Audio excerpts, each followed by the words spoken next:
এই শুক্রবার থেকে আগামী শুক্রবারের মধ্যে সরকার যদি সুনির্দিষ্ট কোনো তথ্য বা সুনির্দিষ্ট সময়সীমা প্রণয়ন করতে না পারে, বাংলাদেশের জনগণকে সাথে নিয়ে আমরা এই শাহবাগে অবস্থান কর্মসূচি দিতে বাধ্য হব।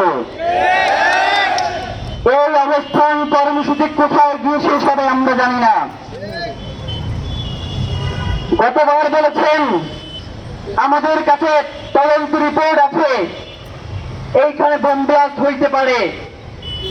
জনগণের কথা চিন্তা করে আমরা সেই সময় অবস্থান কর্মসূচি প্রত্যাহার করেছিলাম।